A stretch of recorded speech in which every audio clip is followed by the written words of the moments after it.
On every cruise, there's a moment where they hand you a menu of things to buy. Some of it is the best money you'll spend all week, and some of it is a quiet little tax on people who didn't know any better. The tricky part, they're sold to you the exact same way, with the same smile. So, I'm going to save you the guesswork. 12 things genuinely worth every penny after 60, and 5 that are almost pure waste, with the little detail on each that most people only learn the hard way.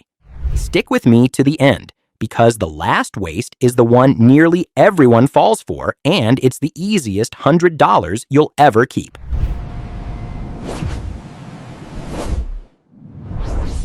Number 1, travel insurance with medical evacuation. Let's start with the one nobody wants to buy and everybody's glad they did. Here's what most people don't realize until it's too late. Your regular Medicare almost never covers you once the ship leaves the dock or the country. A routine visit to the ship's medical center can run into the hundreds, and a real evacuation off the ship can hit 6 figures. One bill. So a proper policy with medical evacuation isn't an upsell after 60. It's the whole game. And this is the part creators skip. If you want your pre-existing conditions covered, most policies only waive them if you buy within about 2 weeks of your first deposit. Miss that window, and the coverage you thought you had quietly doesn't apply. Skip the flimsy add-on the cruise line clips onto your booking, buy a real senior policy early, and check that waiver. Worth it. The most worth it thing on this whole list, and the one I'd never sail without. The next one you can actually taste, and there's a trick to getting it cheaper. Number 2, one specialty dinner. You do not need the multi-night dining package. You need one good night. One specialty dinner, a quiet table, a proper steak, someone else clearing the plates, usually runs $40 to $60, and it's some of the best spent money on the ship. But here's the part they don't advertise. Book it on the very first day, and most lines quietly knock 20 to 30% off because they're trying to fill those tables early in the week. And don't waste it on embarkation night. Save it for a sea day when the main dining room is a zoo and you'll actually savor the quiet. Ask at the desk on day 1. Any first day discount on the steakhouse? 9 times out of 10 there is. Worth it, as one well-timed treat, not a nightly habit. Number 3 is one seniors talk themselves out of, and shouldn't.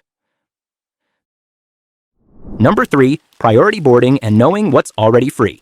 If stairs and long lines are wearing on you, this one buys back something you can't replace. Energy.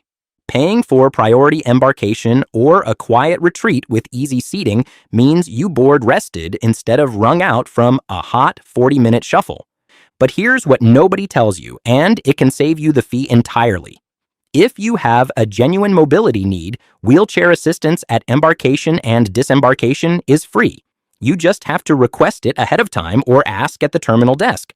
So know the difference. Real mobility help, free, always ask. Paid priority, worth it if you simply tire easily and want to skip the crush.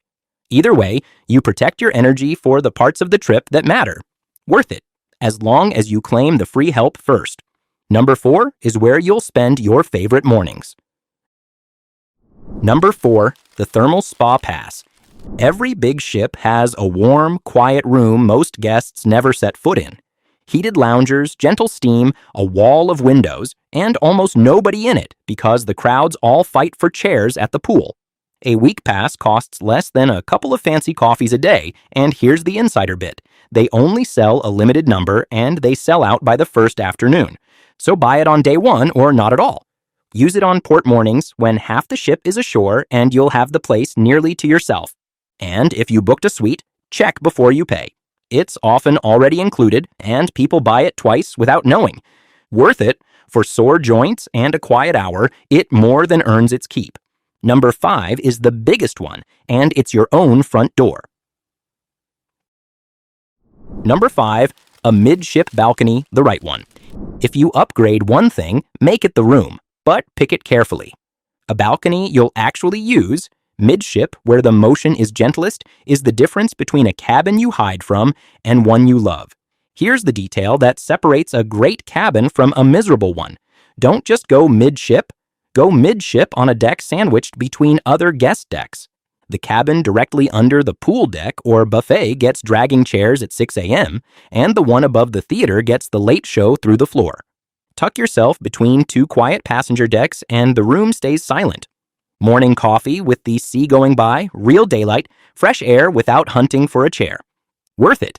Midship, lowish, and quiet neighbors above and below. The next one keeps your family calm back home and keeps you off a nasty bill. Number 6. The basic Wi-Fi plan. Bought the right way.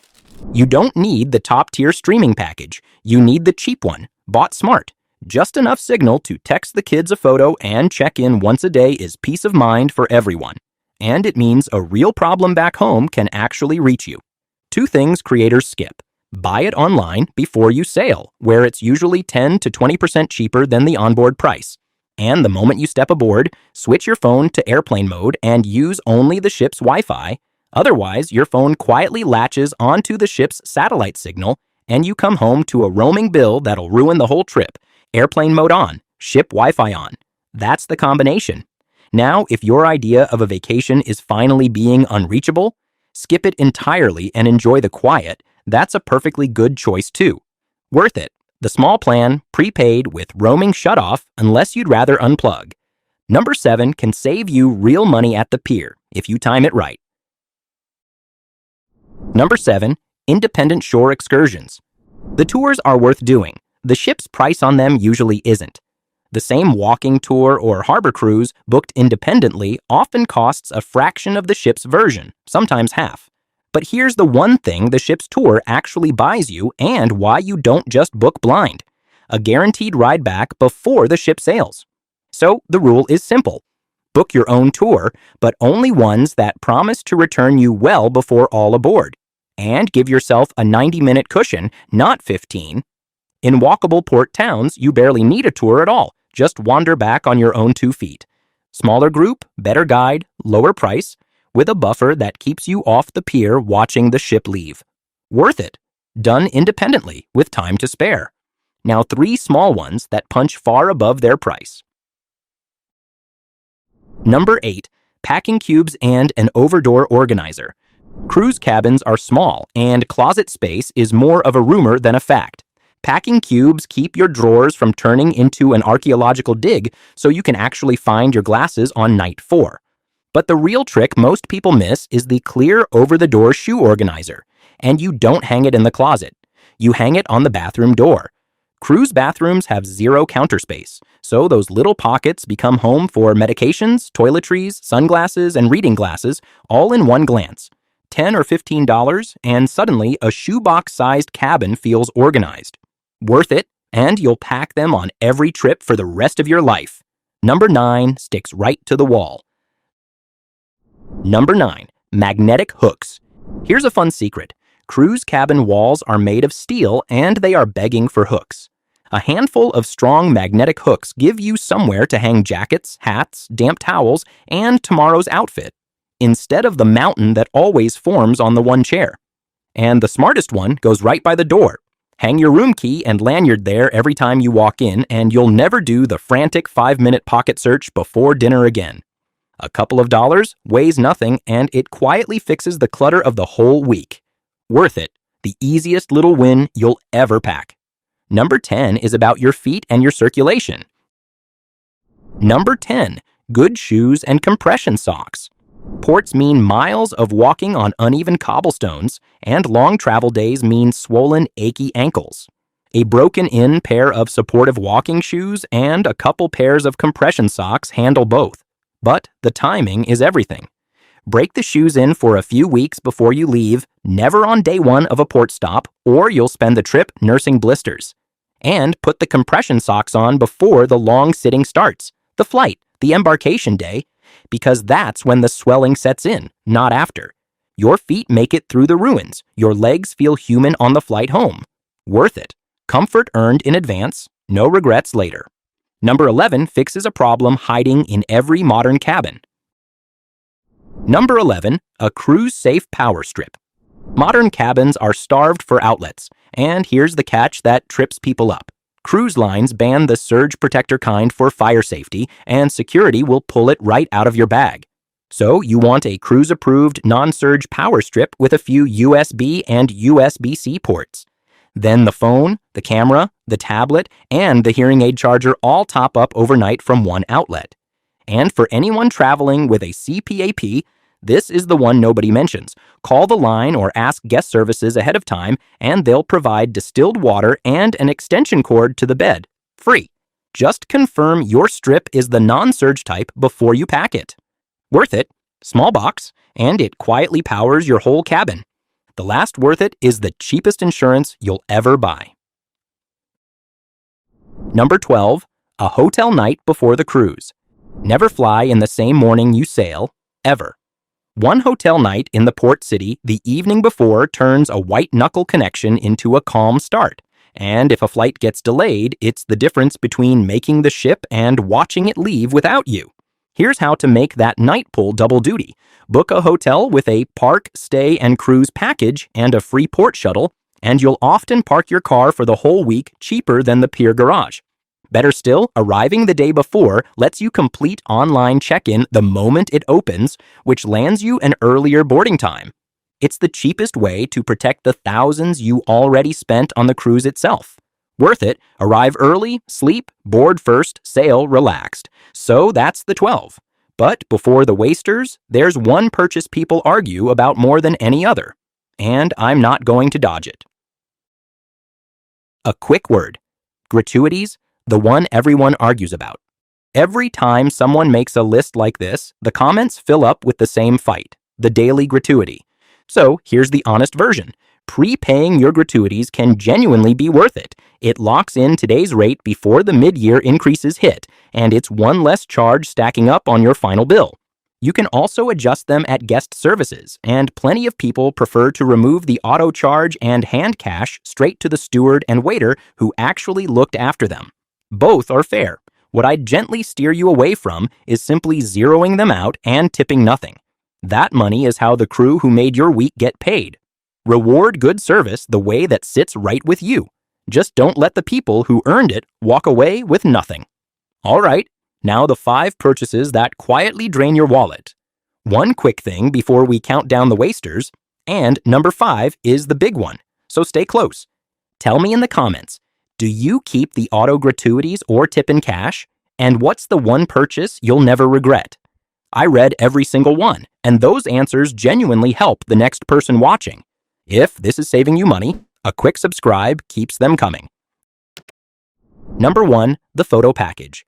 Those roaming photographers are lovely, and the prints are wildly overpriced. A single posed photo can cost more than a nice dinner, and the buy them all package runs well over $100 for pictures you'll glance at once and shove in a drawer. Here's the loophole they won't volunteer though. If you do want a few, ask for the digital download only option instead of prints. It's a fraction of the price, and loyalty members often get several digital shots included for free. Better yet, your own phone and a friendly passerby at the rail take a warmer candid anyway. Waste, as a package, snap your own or buy digital only and keep the 100. The next one is dressed up to look like a deal. Number 2, bottled water and the minibar. The tap water on a cruise ship is filtered and perfectly safe to drink.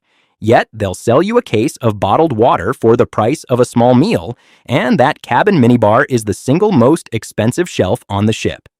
And here's the trap that catches people.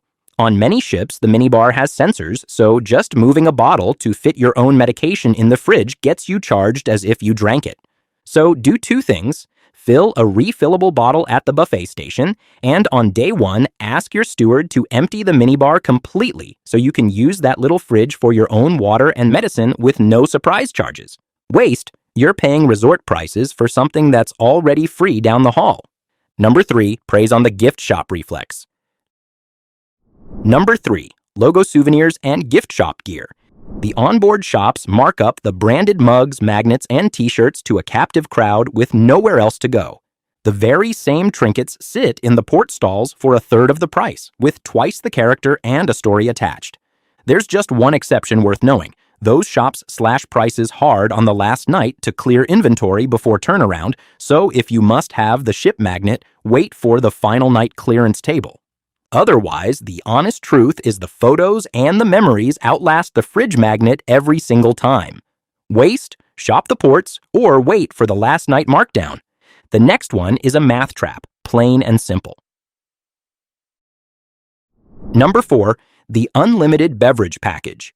Here's one that sounds generous and rarely adds up. Those unlimited beverage packages are priced for someone ordering a specialty coffee, a soda, and a smoothie every couple of hours, all day, every day, which is almost nobody. Do the honest math. Take the daily price, divide by what one drink costs, and that's how many you'd need every day just to break even. And 2 details that quietly wreck the value. Most lines now make everyone in the cabin buy the package, not just the one who wants it, and every port day is a day you're off the ship not drinking anything. Now, if it comes bundled into your fare, one of those have-it-all deals with Wi-Fi and gratuities folded in, the convenience can be worth it just to have everything settled up front, and that's a fair call. But buying the drinks package on its own? If you enjoy your morning coffee and a couple of sodas, you'll almost always spend far less paying as you go. Waste, on its own, for most seniors it costs more than the drinks you'd actually order. And now the big one, the waste nearly everyone falls for. Number 5, onboard deals, art auctions, and flash sales. This is the one, and it comes wearing a party hat.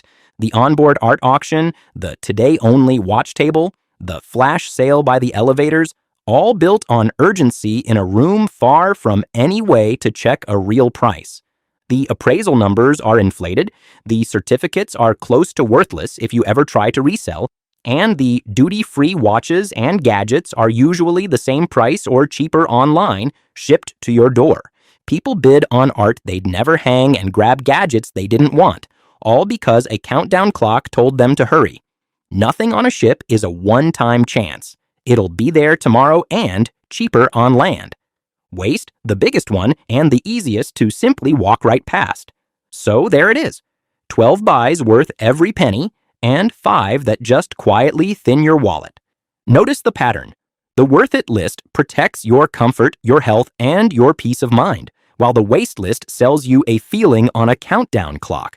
Spend where it makes the trip better, skip where it only makes the bill bigger. And if you want to keep more of that money from the very start, watch the one on the 7 things you should never say when booking a cruise.